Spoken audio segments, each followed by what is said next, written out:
কথা, গুরুত্বপূর্ণ আলোচনা। সকাল সকাল আপনারা সবাই যারা আসলে এই ব্যাপারটা দেখেছেন পড়েছেন, দৈনিক প্রথম আলোতে রিপোর্ট এসেছে যে সাকিব আল হাসানকে নিয়ে বাংলাদেশ ক্রিকেট বোর্ডের যে পজিটিভ ডিসকাশন সেটা খুব দ্রুত গতিতে এগিয়ে চলছে। গতকাল আমি রিপোর্ট করেছিলাম, আপনারা সবাই জানেন, গত পরশু ইনফ্যাক্ট, যে সাকিব আসলে আগামী 1 মাসের মধ্যে বাংলাদেশে আসবে, মার্চে বাংলাদেশের হয়ে খেলবেন এবং এটা প্রায় ডিসাইডেড।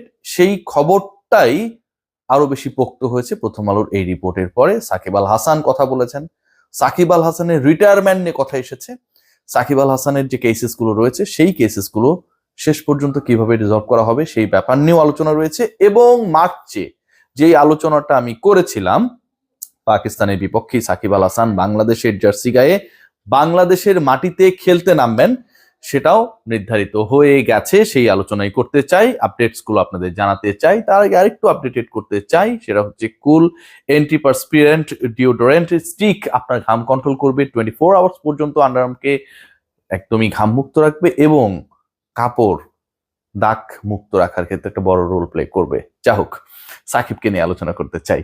সাকিব আল হাসান বাংলাদেশে আসছেন প্রত্যাবর্তনের অপেক্ষা, এবং সেই প্রত্যাবর্তনটা আপনারা সবাই জানেন যে February is very near, February calling. মার্চের মোটামুটি প্রথম সপ্তাহে 2-3 তারিখের মধ্যে সাকিব আল হাসান বাংলাদেশে অবশেষে আসবেন।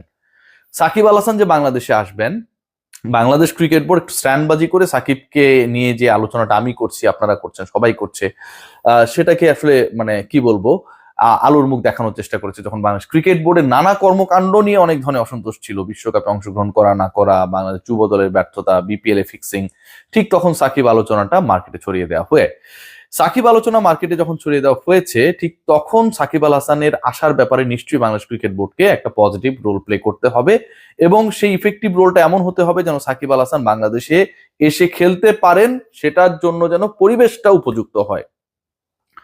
এই মুহূর্তে বাংলাদেশ সরকারের ক্রীড়া উপদেষ্টার দায়িত্বে যিনি আসিফ নজরুল, তিনি একই সাথে আইন মন্ত্রণালয়ের দায়িত্ব। বাংলাদেশ ক্রিকেট বোর্ডের সাকিব আল হাসানকে প্রত্যাবর্তনের ক্ষেত্রে আমার কাছে মনে হয় এই দুই মন্ত্রণালয়ের দায়িত্বপ্রাপ্ত উপদেষ্টা যে একজনই, সেটা একটা বড় রোল প্লে করেছে। এবং সেই ভূমিকার কারণে সাকিবের মামলা কেন্দ্রিক যে জট, সেটা আসলে খুব বেশি জট পাকাবে না সাকিবের বাংলাদেশের হয়ে খেলার জন্য।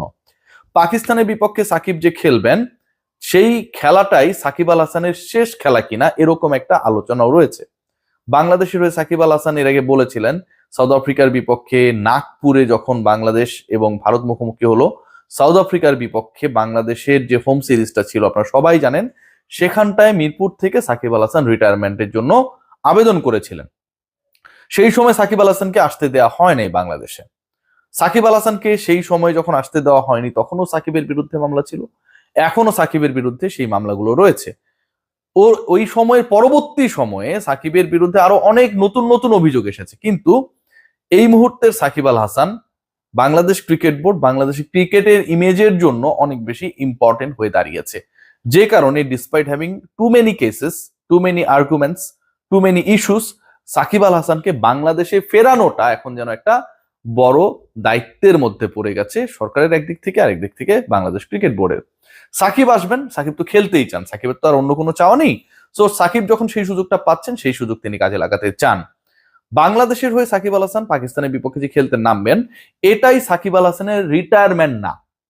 এখান থেকেই Shakib Al Hasan good bye tata বলে দিচ্ছেন না। তিনি বলেছিলেন এর আগে, আপনারা সবাই জানেন, যে দেশের হয়ে তিনি খেলতে চান, দেশের মাটিতে তিনি রিটায়ারমেন্ট করতে চান। এটা যে কোনো ক্রিকেটার, সাকিবের মতো চ্যাম্পিয়ন ক্রিকেটারে এইরকম একটা ভাবনা, চিন্তা, কষ্ট, আবেগ, অনুভূতি কাজ করবে, সেটা নিয়ে তো আসলে কোনো ডিবেটের সুযোগ নেই। কিন্তু ওই পরিবেশটা তৈরি হয়নি। যেই মন্ত্রণালয় এখন সাকিবকে ফেরানোর দায়িত্বে অনেক বেশি পজিটিভ রোল প্লে করছে, সরকার তো আলটিমেটলি কোনো একটা জায়গা থেকে আদিষ্ট হয়ে, অনুপ্রাণিত হয়ে, অথবা আদিষ্ট হয়ে যে সিদ্ধান্তটা গ্রহণ করতে যাচ্ছে, সেই সিদ্ধান্তের পেছনে তো যুব ক্রীড়া মন্ত্রণালয়ের একটা বড় রোল রয়েছে। একটা সময় যুব ক্রীড়া মন্ত্রণালয়ের যিনি উপদেষ্টা ছিলেন আসিফ মাহমুদ সজীব ভুঁইয়া, তিনি নিজেই ঘোষণা করেছেন সাকিবকে দেশে আসতে না দেওয়াটা তার একটা ভালো সিদ্ধান্ত ছিল।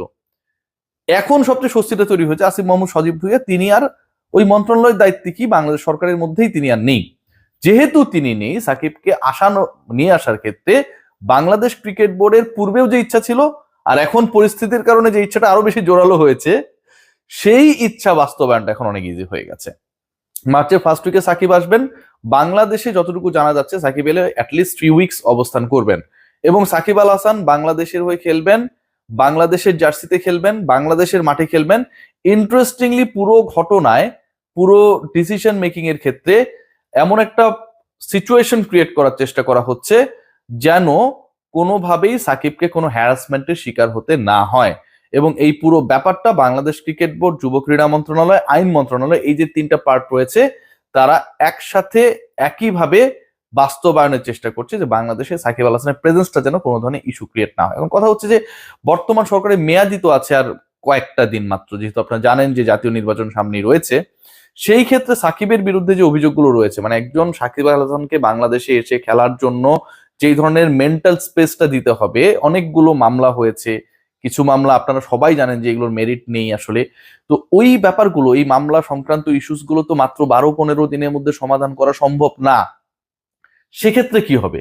আবার একই সাথে আপনারা সবাই জানেন যে 12 তারিখে সাধারণ নির্বাচনের পরে নতুন একটা সরকার হয়তো আসবে, তাই না? সেই সরকার এলে সেই সরকারের মনোভাব এবং অন্তর্বর্তী সরকারের মনোভাব একই রকম হবে কিনা, এটাও কিন্তু একটা বড় প্রশ্ন। যতদূর জানা যাচ্ছে অন্তর্বর্তীকালীন সরকার সাকিবকে আনার যে প্রসেস, সেই প্রসেসটা তারা শুরু করে শেষ করার পথে নিয়ে যেতে চায়, হয়তো পুরোটা শেষ করতে পারবে না, এটা তারা মনে করে।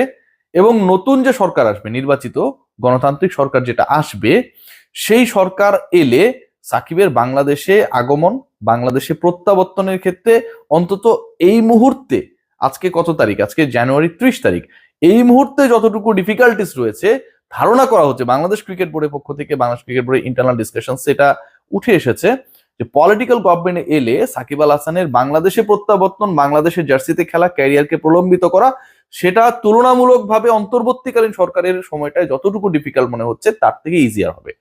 কারণ এটা হচ্ছে পারসেপশন। এই পারসেপশনটাই আসলে সবদিকে বাংলাদেশ ক্রিকেট বোর্ড, মিনিস্ট্রি সবদিকেই রয়েছে।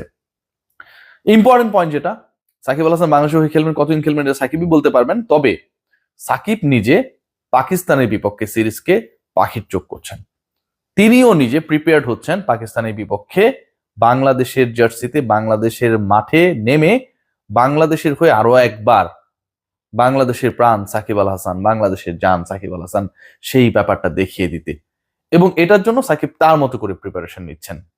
মার্চের ফার্স্ট উইকে সাকিব আসছেন, লং স্টোরি যদি শর্ট করার চেষ্টা করি, এবং বাংলাদেশের হয়ে পাকিস্তানের বিপক্ষেই তিনি খেলছেন। বাংলাদেশের হয়ে তিনি যে খেলছেন, সেই খেলাটা তিনি বাংলাদেশের মাঠে যে খেলছেন, সেটাই শেষ খেলা না। এবং বাংলাদেশ গভর্নমেন্ট, বাংলাদেশের ক্রিকেট বোর্ড সবাই মোটামুটি একটা লাইন আপে এসেছে যে সাকিবকে ফেরানোর ব্যাপারে, সাকিবকে বাংলাদেশের মাটিতে খেলার সুযোগ করে দেওয়ার ব্যাপারে বড় ধরনের আর কোনো বাধা নেই। আইনি জটিলতাগুলো সমাধানের প্রক্রিয়া শুরু হয়ে গেছে অতি দ্রুত। সাকিব সংক্রান্ত যেই অস্বস্তি কাজ করছিল লিগালি, সেটাও দূর হয়ে যাবে। সবাই ভালো থাকবেন।